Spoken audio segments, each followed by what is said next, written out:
Montevideo is modern. It is 100 years younger than New York or Boston.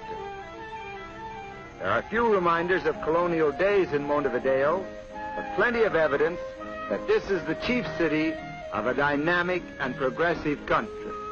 Of Uruguay's 2 million people, about 1/3 live here in the capital.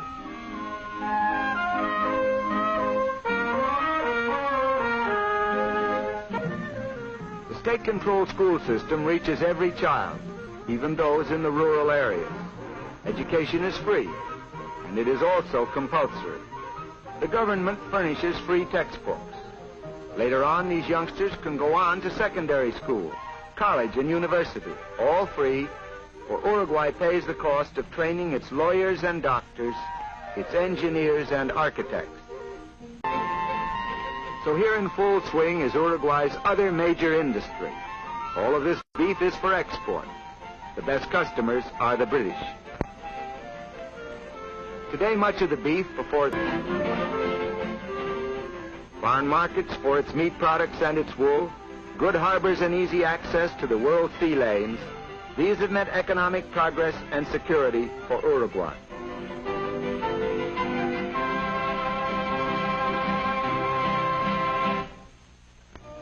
Uruguay's beaches are among the finest in South America. By national law, every Uruguayan is entitled to 2 weeks vacation each year with pay.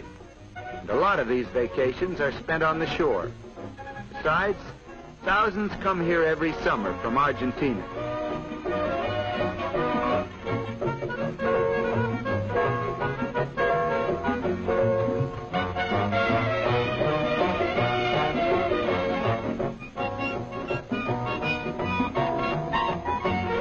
A fine one built with public funds.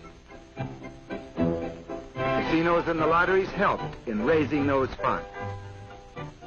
Here the poor receive free medical care, including the services of doctors and dentists. Other patients are here because the government's health insurance plan entitles them to hospitalization. It doesn't cost much to be sick in Uruguay.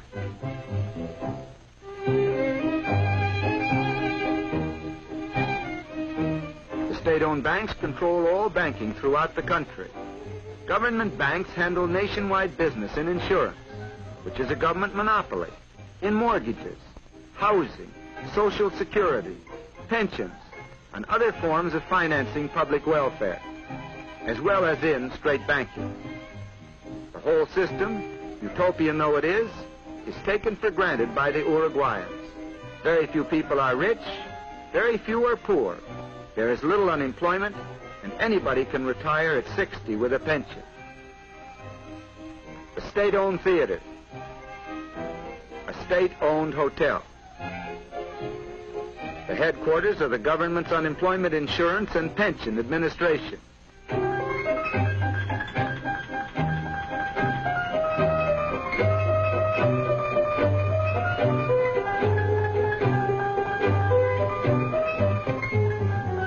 The government owns grain elevators, just as it owns factories for processing cement, alcohol, and petroleum.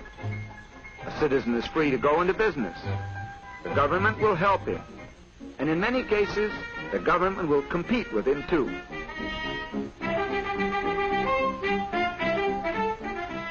Uruguay is well supplied with railroads. Some of the roads are British-owned, and some are owned and operated by the state, which has provided its lines with streamlined diesel trains.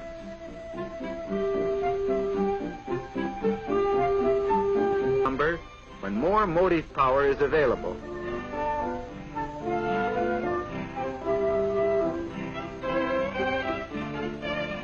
To that problem, the new hydroelectric dam on the Rio Negro is a large part of the answer.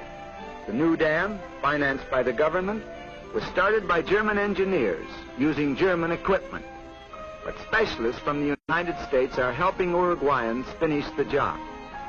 Even with increased electrical power, Uruguay is not likely to become a manufacturing country on a large scale. It lacks raw materials, especially minerals. Stadium in Montevideo is a particularly good one. The brand of soccer played in the stadium is particularly good too. The Uruguayans just naturally take to this game. In 1924 at Paris, and again in 1928 at Amsterdam, they won the Olympic Soccer Championship. The stadium seats 80,000. That leaves only about 2 million Uruguayans outside, doing something else. The fundamental and important reason for that feeling is that Uruguay has a large middle class.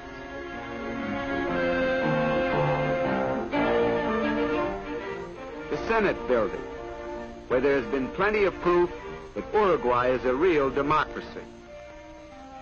Representatives of the people meeting in this chamber have given the country its amazing structure of laws dealing with labor, education, suffrage, public works, and public health.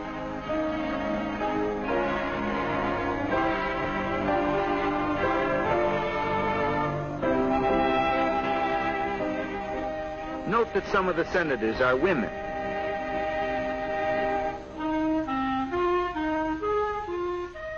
Uruguay has no censorship of news or opinion.